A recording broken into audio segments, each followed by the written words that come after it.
Hello, everyone, and welcome to today's Dynamics 365 Tech Talk. Today's topic is optimizing the experience in Dynamics 365 Finance and SCM. My name is Cora, and I'll be your moderator today. Presenting for us today from Microsoft, we have Kevin Honeyman, Dynamics 365 Design Manager, and Jason Green, Power Apps Program Manager. Kevin will kick us off today.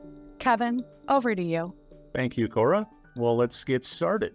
So today, our objectives are to try to help you understand the importance of optimizing the user experience of Dynamics 365 Finance and Operations, review the personalization capabilities that are available for Finance and Operations applications, and help you learn how to approach optimizing for your organization. To get started, let me tell you a story from a couple years ago. I went to visit a customer who was complaining about usability issues within Dynamics 365. I met with multiple frustrated users who complained to me about the experience they were having. I still remember the most frustrated person I met that day. He was a purchasing agent who spent the majority of his day creating non-inventory purchase orders. He relished in challenging my design skills. He, said, how could any designer think this is a good experience? I asked him to share his screen and walk through the creation of a typical purchase order. I quickly noticed that he was not working with an optimized or personalized experience. Instead, he was using the out-of-the-box purchase order form that we shipped from Microsoft that was designed for creating inventory-based purchase orders. I watched as he tabbed over many unnecessary columns to complete a line on the purchase order. I spent the next hour with him going through the PO form to hide all the fields and actions he didn't use to create a non-inventory purchase order. The partner and IT staff observed as we did this, and they were concerned by the amount of stuff that we were hiding. When we were complete, we estimated that we hit about 80% of the fields and actions on the form, and this purchasing agent loved this new experience, and his frustration quickly turned from me to the partner and to the IT staff, wondering why they hadn't helped him do this in the past. We then proceeded to have a conversation about, is personalizing the experience to this level a safe thing to do? And should they roll this out to the full purchasing team? The partner and IT staff were concerned because at this time there were issues with personalization breaking on updates, and there was no capability to publish the use to others. After much discussion, the purchasing agent said, hey, wait a minute, guys. I don't care what you decide to do here because it's so beneficial to me. I'm willing to make these personalizations after each update if we had to. It was very interesting to see that the most frustrated user in that company turned into a raving fan after we personalized his screen. I learned that day the power of personalization and how less is truly more. I look back on this story now a few years later and realize that the partner and IT staff were right in being cautious. Personalization was not stable at that time. It wasn't the right thing to do to roll this out to the full purchasing department. But I'm excited to tell you that today is the right time to start doing these types of personalizations, and these do truly improve the experience for our users. So what I want us to focus on today is I want us to think about all of the people that use Dynamics 365 Finance and Operations. This is a list of the various roles that we ship within the product. And there's many different people, accountants, purchasing agents, shipping clerks, auditors, production planners, and even somebody called the water spider, which someday I might learn what that person does. But I want us to focus on these people and the experience that they're having and how can we optimize their experience. So Dynamics 365 Finance and Operations was designed to show all the content by default. The user experience should be tailored to each user through the role-based security, through configuration keys, and through personalization. Although some of our users are telling us their experience is overwhelming or complex. They tell us that they use less than 50% of the user interface that they see, and they say it takes too many steps to do their work. And what we want to talk to you today is we need your help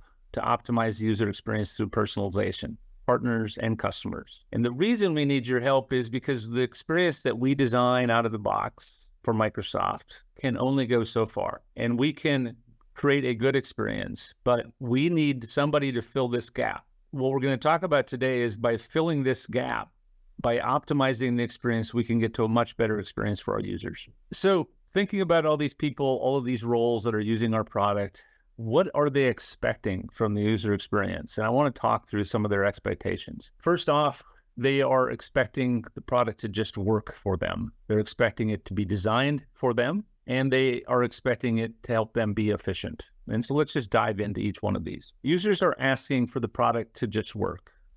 Forrester released a study earlier in the year saying 8 in 10 people are connoisseurs of great user experience and consciously pass on products that don't meet their standards. Both Gartner and Forrester predict that there's no longer a generational divide for experience quality, that most people expect their work tools to just work and deliver the same high-quality design and ease of use and enjoyment that their everyday consumer apps do. They believe the pandemic sped this up. And this was, everybody knows ERP products have a reputation for having overly complicated experiences.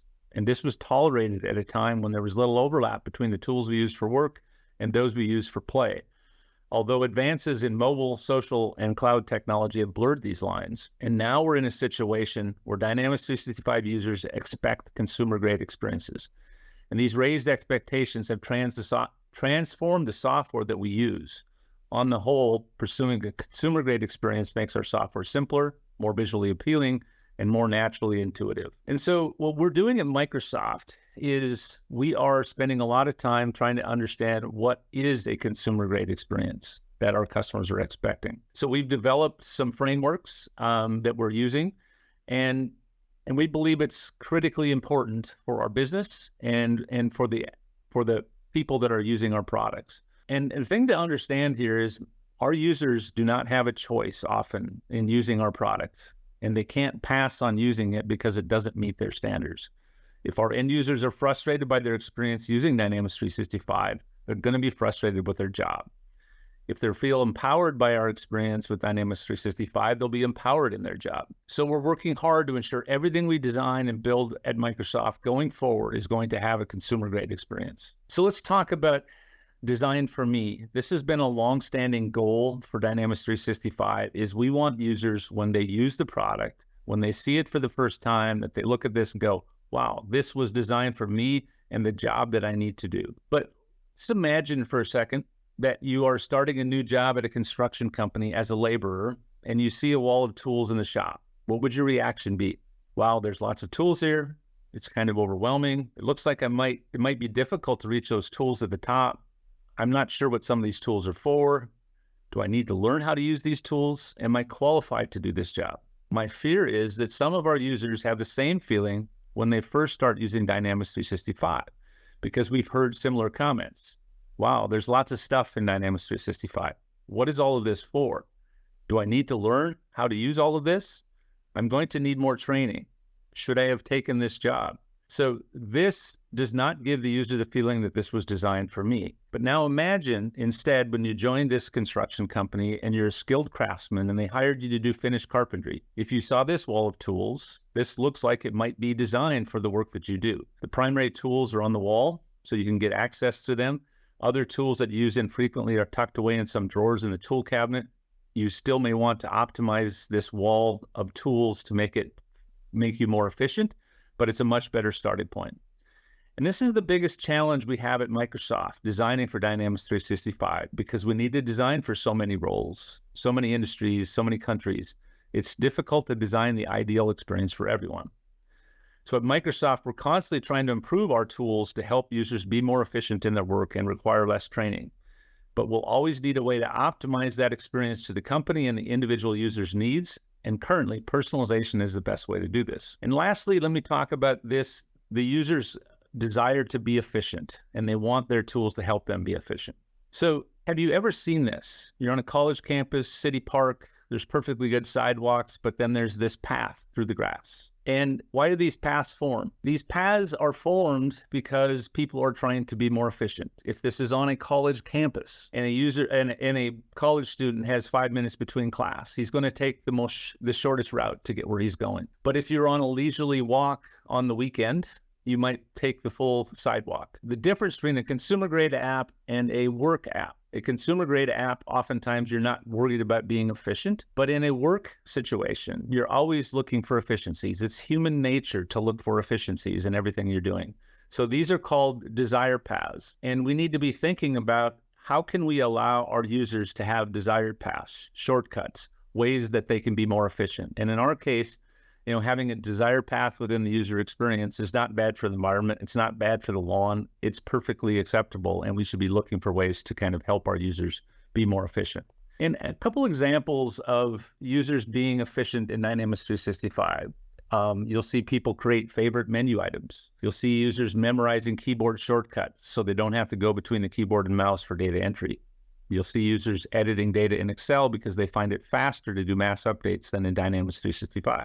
They also spin up a new instance of Dynamics 365 in another browser tab to continue working after taking an action that may take some time. Searching for forms using navigation search, and kind of the newest one is, creating views and tiles of popular queries they perform so they don't have to filter every time. So I think the key thing here is we need to optimize these experiences for each of these people using Dynamics 365 so they feel it works for them, it was designed for them, and it helps them be efficient. And with this, I'm going to turn it over to Jason and let him give a demo of all of the personalization capabilities, and then I'll come back and talk about how you can optimize for your organization. All right. Thanks, Kevin. I'm going to spend the next few minutes just talking about what's available with personalization. From the poll that Kevin put out earlier, it sounds like most of this audience has quite a bit of knowledge, which is fantastic. So I will run through things a little quicker, but I do want to touch on what's available for those that may not have as much experience or may not know as much about personalization. And so I'm also going to, as the tip that Kevin just gave, I'm also going to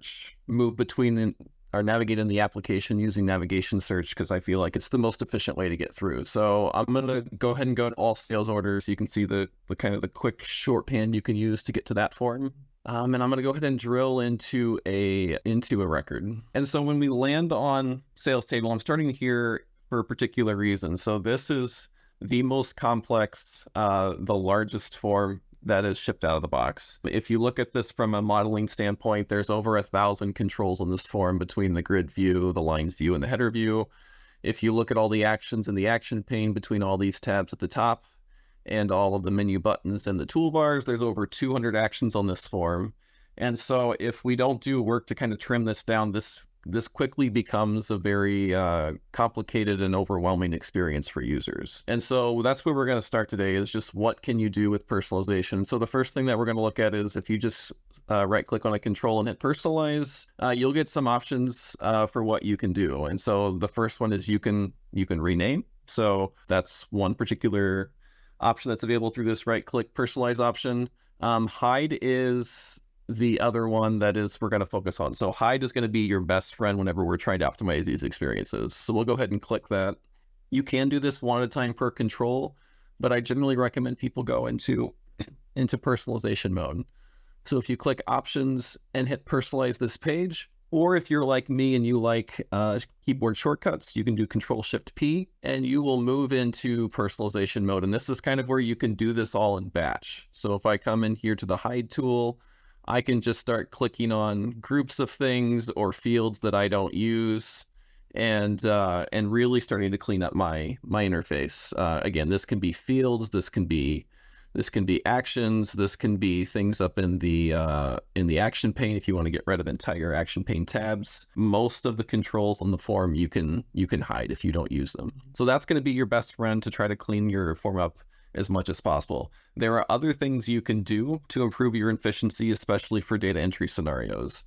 So for example, there's this require, where if you need to make certain fields be mandatory for your scenario, you can set that on fields. It works the same way. You just click it and it becomes mandatory.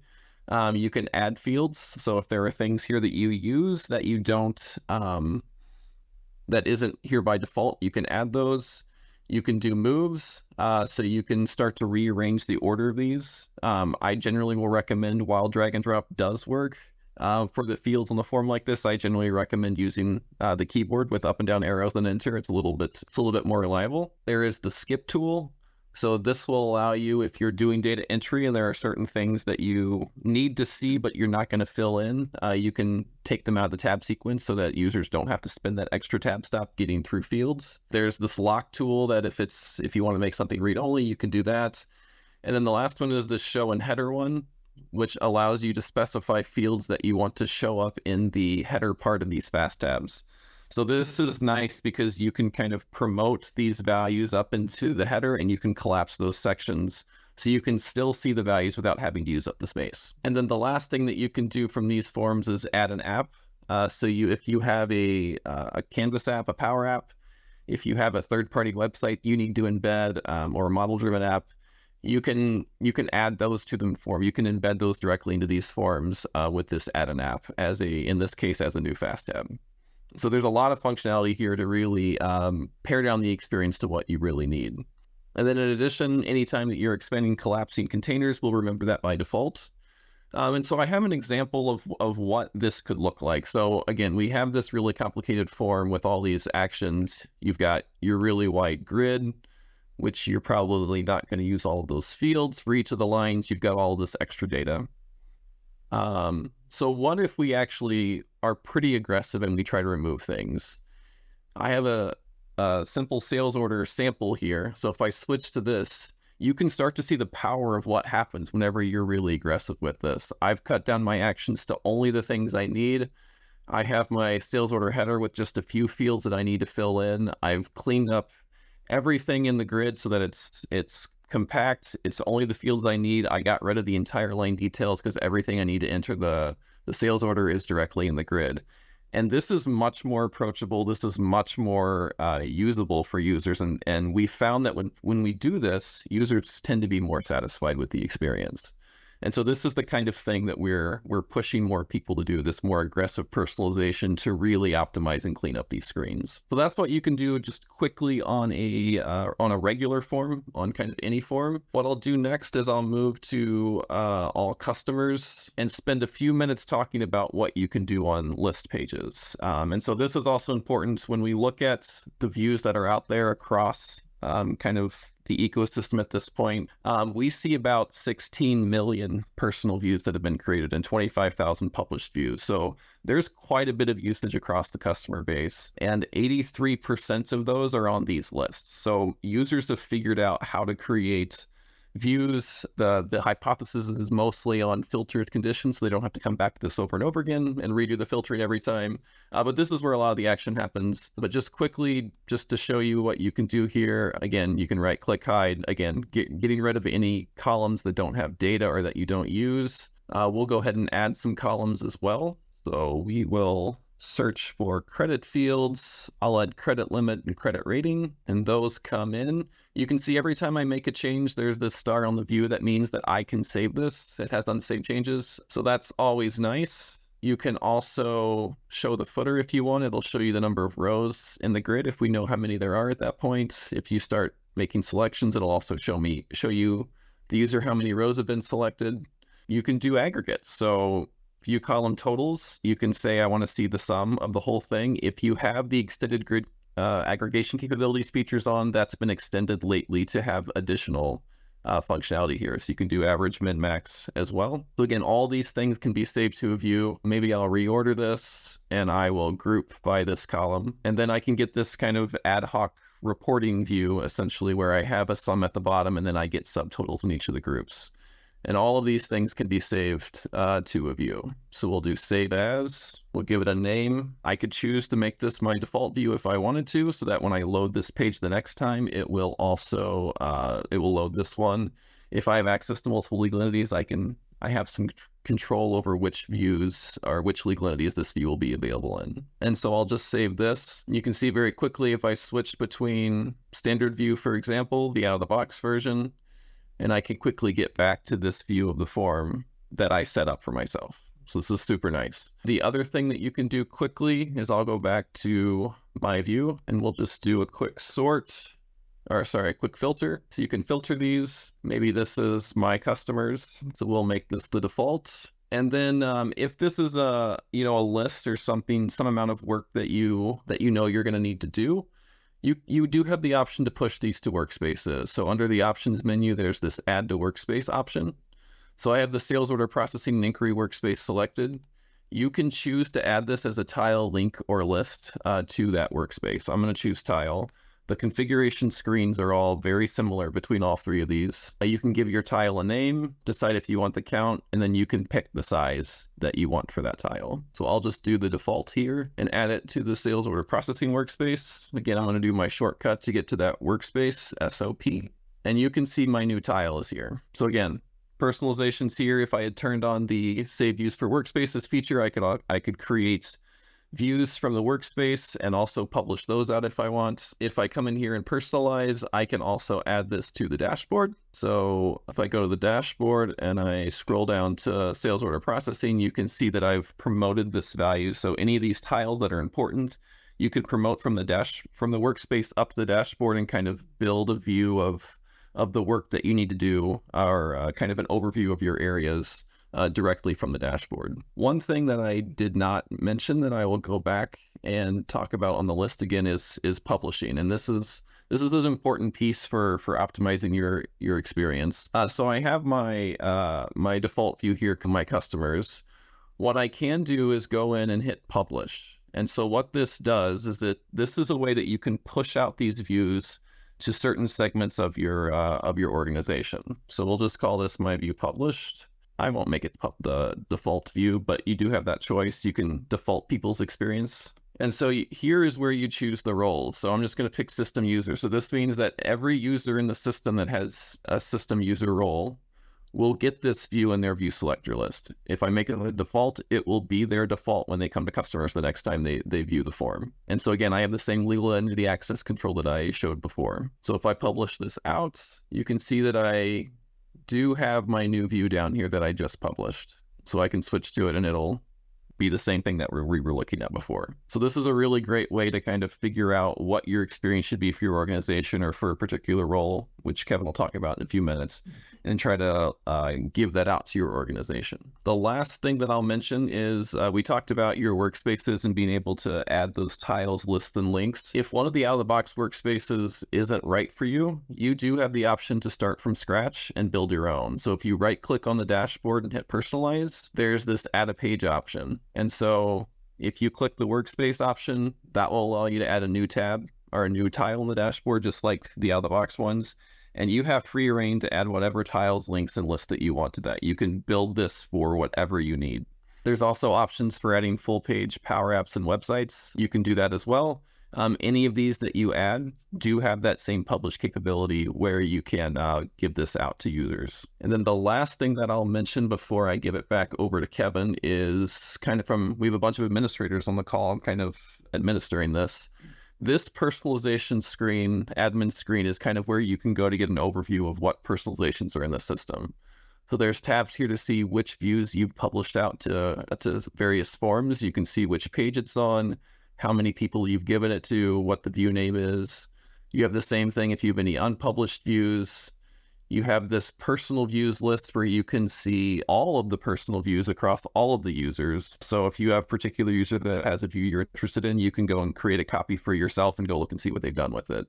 So there is a lot of admin power that's built up in this form. And so, yeah, that's all I had for you today. I will hand it back over to Kevin. And Jason, let me have you take one question. There was a question related to task guides. If you hide and rearrange fields, how does that impact a task guide? So if you're using Task Recorder with personalization, the recommendation is that you're doing your task guide on a published view or on the default view. That way, when your users run that task guide later on, they're seeing the same things. But yes, if you do a task guide on some form and you've hidden controls, then yeah, the task guide isn't going to be able to find that to like point you to do something with that field. So there could be impacts there. Yeah, and so thanks for asking some questions. There's some good ones in the Q&A coming through. Hopefully we'll get some more time to answer some more of those questions. So let me just talk a little bit about kind of the process that we're recommending for you to go about optimizing your experience. And most of this is coming from feedback that we've heard from our customers that are doing this. So the first thing we think people should do is try to optimize for your company and create what a lot of people are calling corporate views. So these are the views that are specific to your organization. And this is what we're recommending that you do is identifying the frequently used forms for your organization. And this is typically going to be things like your sales order, purchase order, journals, inventory, product, worker, customer, vendors, invoices, projects. Those are the things that are used most frequently by most of our customers. So identify those, and then for each of those forms, hide all of the content on these forms that you don't use, that doesn't make sense for your company. And I think the key thing here is every action you remove, it helps the user find the right action to perform. Every field you remove that's not necessary for your organization makes it easier to enter the other fields. So I really encourage you, if there's a feature that you're not using now, you may want to use in the future, hide it now and add it back in later. And so these corporate views are a great baseline for everybody in the organization. So remove your fields, back boxes, actions that you don't need within your organization. Then also, think about, renaming fields or actions. If you have something that doesn't make sense that we have labeled in a certain way, consider renaming it. If it's a field, you can do a customization to rename it across for everyone. But if it's a fast tab or if it's an action, consider renaming it on that form. And that's the terminology you're going to use for your organization. Also, rearrange fields and actions for efficiency. If you want fast tab 4 up in the second position, go ahead and move that. And then lastly, like Jason talked about, save and publish these views to all of your users as their default view. And so we think that these corporate views are really a great baseline for everybody in the organization. So you're not seeing content that doesn't make sense for your organization. And then once you've done that, we recommend that you identify some of your key roles within your organization and then go deeper and then optimize for those roles. So, and then for a given role, identify their key jobs to be done. And for each one of those jobs to be done, design a workspace for each of those jobs. A workspace is intended to be a page that they navigate to do that job.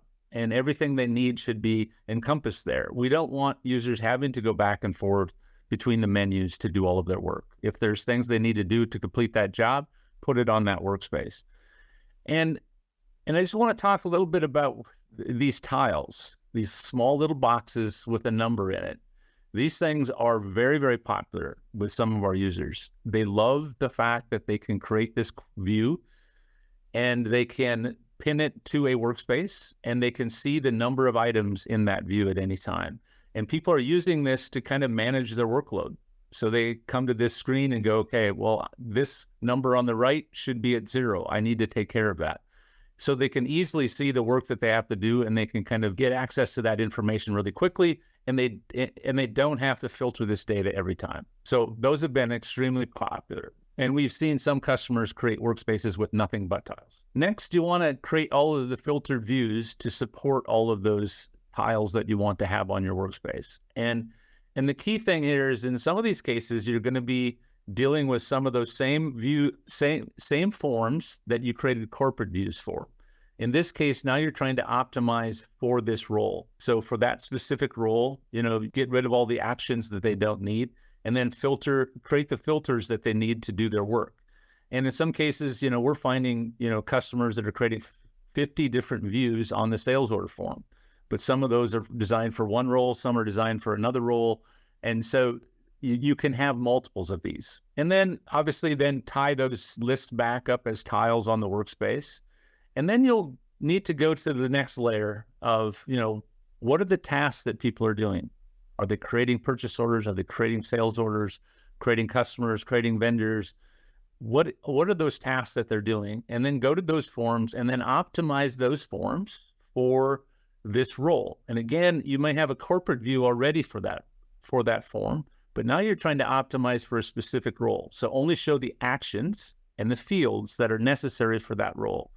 And you may end up having, for a given form like a sales order, you might have, 4 different roles using that form and 4 different views optimized for those roles. So in the end, what you're going to have is you're going to have all those forms set up. But the other key thing is you want to optimize the dashboard, and you want to optimize the dashboard to hide all of the workspaces that they're not using. And then you want to pin the tiles from the workspaces that make sense up into that dashboard. And then what you'll have in the end is you'll have a set of forms. You'll have the dashboard.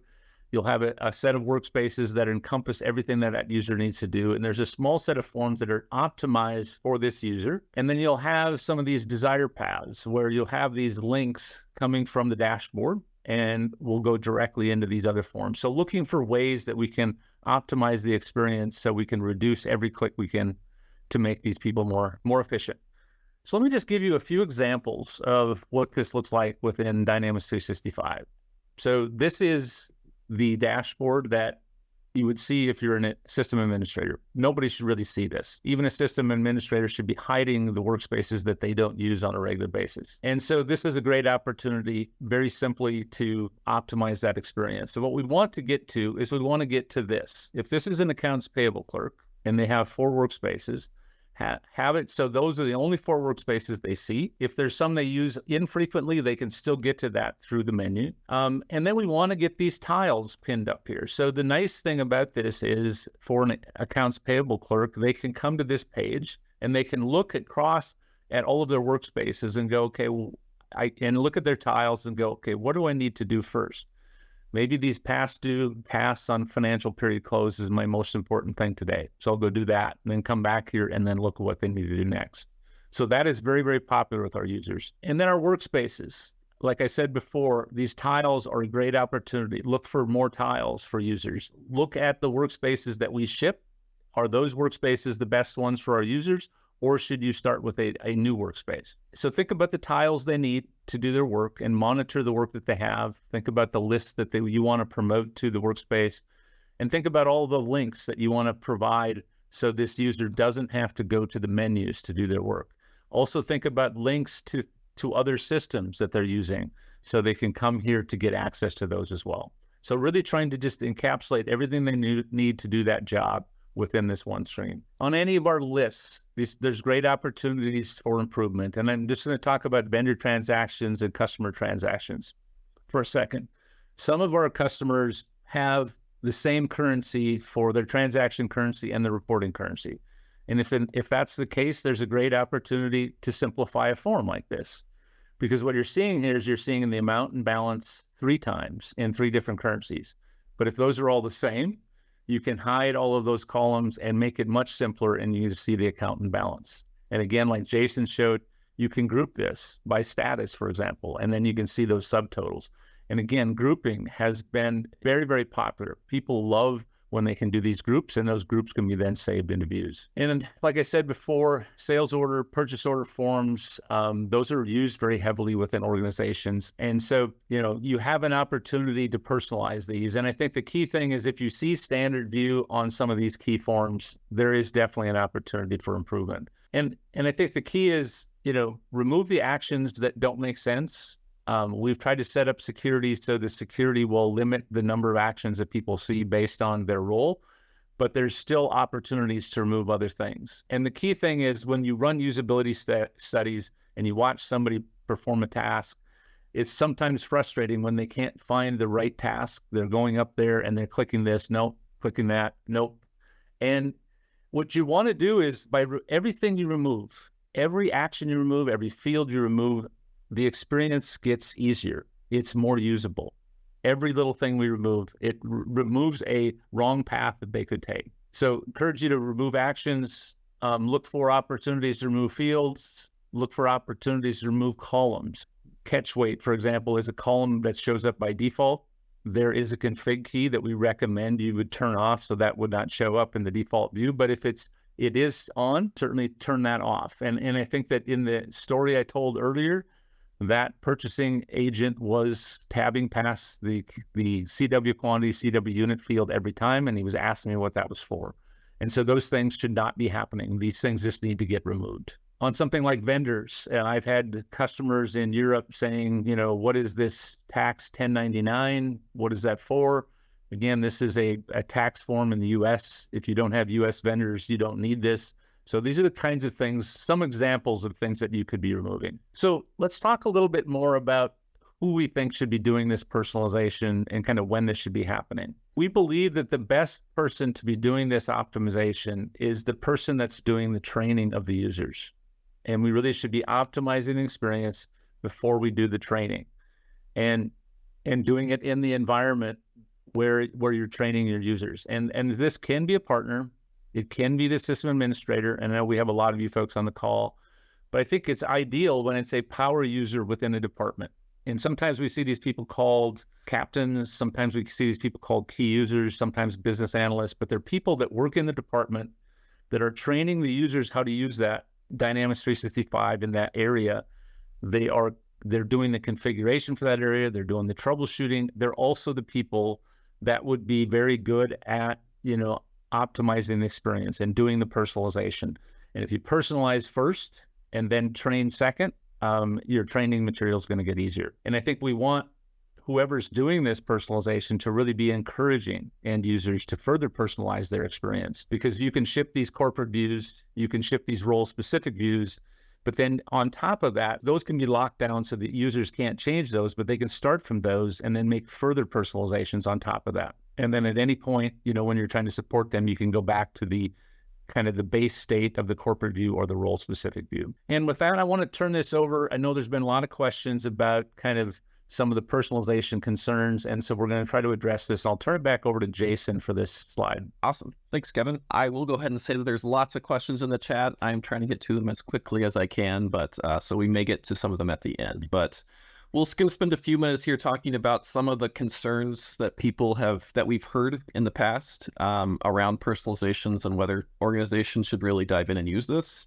And so there's 3 that we want to cover and talk about whether these are myth or whether these are reality. The first one is that personalizations will break on updates. We believe this is primarily a myth at this point. I know there was feedback in the chat that I guess some people are still having issues with this. I definitely want to talk to you. We do admit that early on in save views, there were issues whenever you would turn the feature off and turn it back on, that would maybe cause some issues. There was some early versioning of different views where they originated from that caused some issues. But in general, I don't really hear this happening anymore, unless there are breaking changes on form. So if someone changes a form to change the data source structure on the query, it's kind of a breaking change on the form. It'll break the personalizations as well. But that seems more isolated and less systemic problem. Sorry about that. We do have multiple customers that have over 100,000 views in production and not having issues with this. So again, we think this is generally isolated issues and not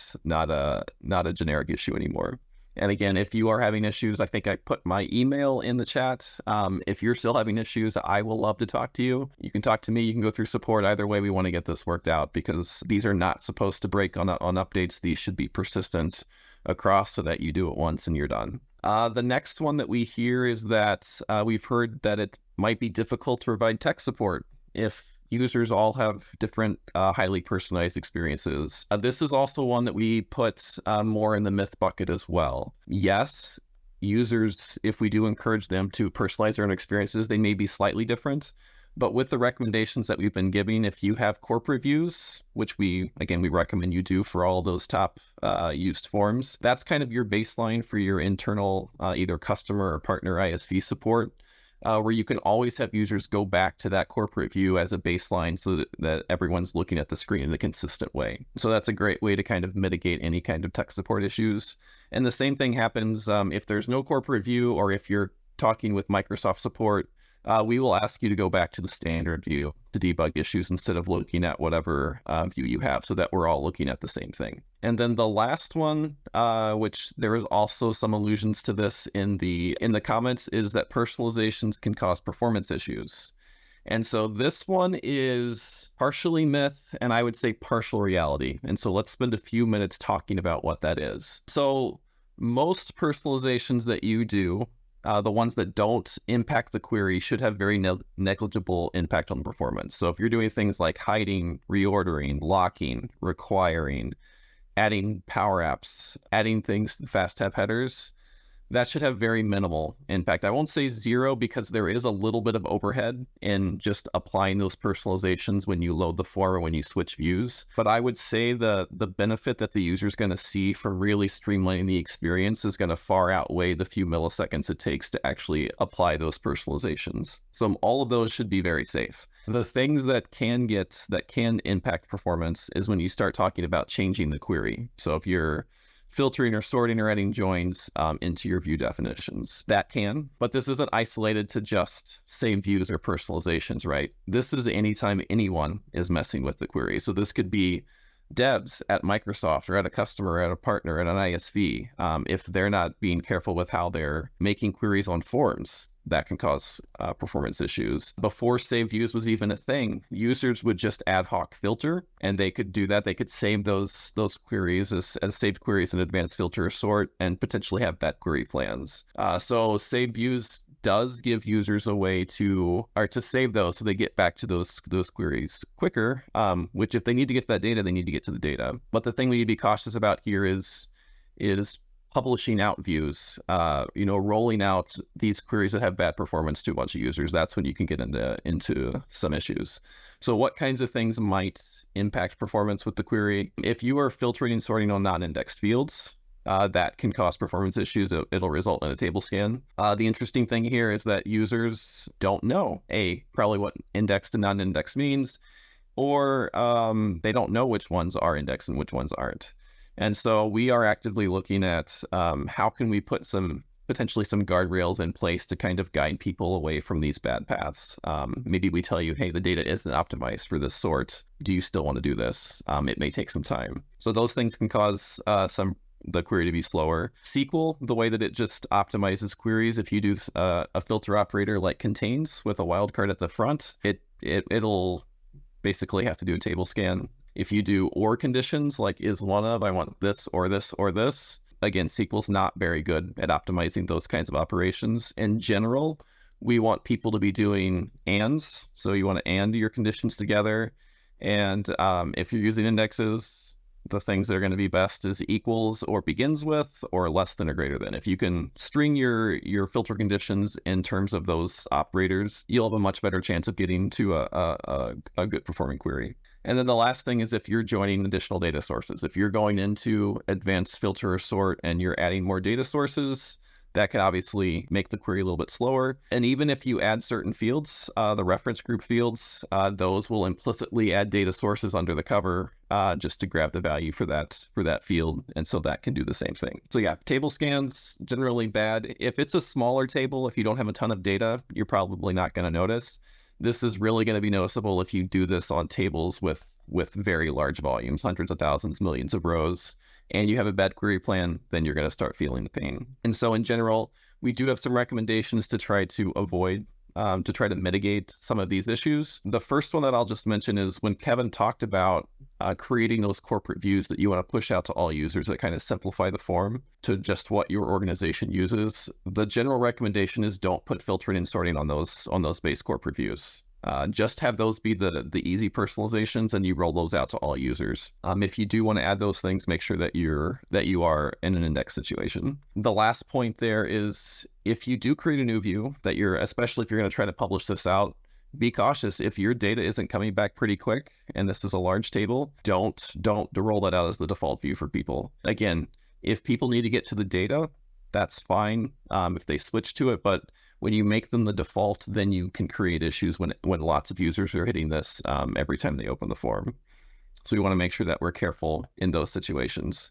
And then the last thing that I want to mention, and I think there was a comment about this in the chat as well, is there is a new feature that was added in 1029 PU53 called Save Views Performance Enhancement. We do recommend that you try this out and enable this in your environments. So when Views was originally rolled out, the way that it worked was that the form would start loading, it would execute the query for the form, and then we would roll out the view. And so if the view had a query associated with it, we would actually execute that after the original form query. And so you kind of had double time to get the form loaded. What this feature does is it kind of gets rid of that multiple execution. So instead of waiting to apply everything afterwards, we go ahead and we put all of the query modifications before we execute the original form query, and so that it just executes once. So we are seeing some good performance improvements just from getting that feature enabled. And so, yeah, so those are the things that we've heard. I just want to talk about one of our customers, Drew Forward, technical solution analysts at PCL Construction. They're one of our customers that have been using saved views substantially, and we asked him to kind of tell us about his experience, and this is what he told us. Views drive efficiency that allows you to tailor specific screens to your organization without any development effort and ensure consistency among your users. Without views, users will have to consistently apply specific personalization and filters they want to answer various business questions. Their users use Save Views to drive repeatability in the business process. Save Views ensure users are being shown the right information based on what they're looking for without having to perform multiple keystrokes to get the information they're looking for. And this is consistent with other customers that are using views heavily. They talk about there's no going back. Once you've gone down this path, it's hard to imagine how you lived without these in the past. So A lot of great feedback coming from these customers that are using them heavily. So kind of just a recap and call to action. We're asking you to create and publish corporate views on your most used forms. We're then asking you to optimize the experience for your most common roles. And we truly believe that if we do this, that we will get to a higher user satisfaction, and these roles will enjoy using Dynamics 365 much more than they do today. And I just want to thank everybody for attending today. I want to thank everybody for the feedback that you've provided. And, there's opportunities to continue working on personalization and continuing to improve it. There's a few additional resources here. We'll paste those into the chat as well, so you guys can get access to those to learn more. But maybe we have time for one more question. I'll go ahead and mention one more about who can publish personalizations. So that's limited to 2 roles. So the system administrator gets this by default. And then there's also a new role that we added called Save Views Administrator. So if you give users like certain key users or power users in your departments, you can give them the rights to publish. Everyone else will just be able to use what they have and create their own if they have personalization rights. With that, Cora, it's back to you. Thank you so much. As a reminder, the recording of today's session will be available on the TechTalks Community Dynamics page within the coming weeks. I'd like to extend a big thank you to our presenters and audience for joining us today.